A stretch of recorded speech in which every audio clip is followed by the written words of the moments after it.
बाल हो बाल। अरे जौन हो दोनों बेच के गोल सो कहीं से निमन में हो बाल इमाल बाल हो बाल।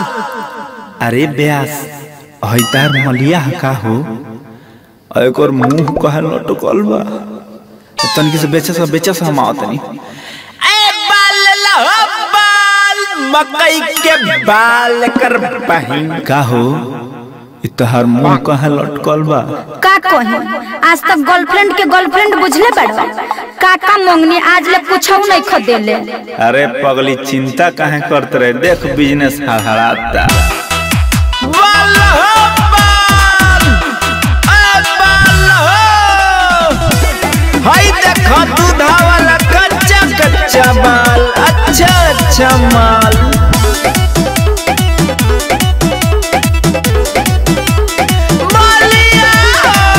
के न चिन्हा कोनो देलो नहीं खुश हो जानता नील भर तू तो हवा कंजूस हो।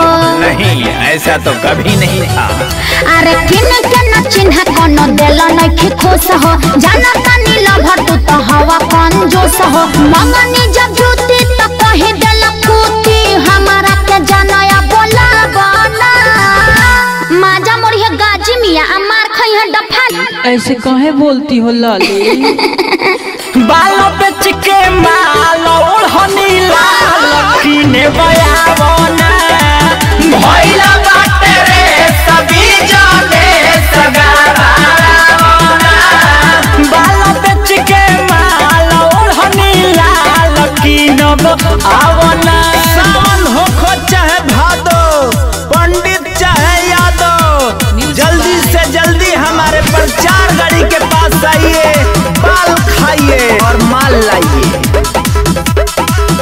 जानता नी तू तो सेल्फी सहबा हो काम तू निकलब 420 सहबा हो। चुप रहा देखो नया ले ले बानी खेलावा हो का देखी ऊपर से रखनी दूगो चेलावा हो। रे टेका टका रे जक बाल बेच मैं मरी जाऊंगा भगवान। दिखाइए के धन हमर बदल न मन अरे झूठाऊ के हम के पोल्हावना। बाल को समसही कहतन रे बालों पे चिके माल ओढ़नी लाल कीने बयावना भइला बाटे रे सभी जाने सगारावना।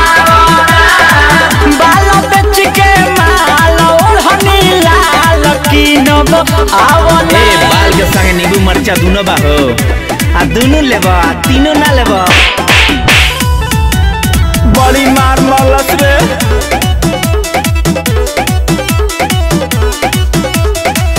फेरा में रहेला खाली चरचा के हाल नहीं जाने ला तनिको खरचा। अरे तो खर्चा करके टाइम में कहाँ मिलल बहाना मत बनाओ।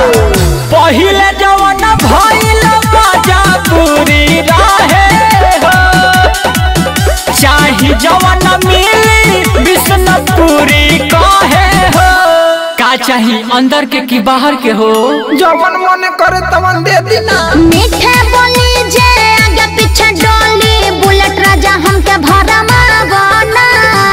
बालों पे चिके माल ओढ़नी लाल कीने बयावना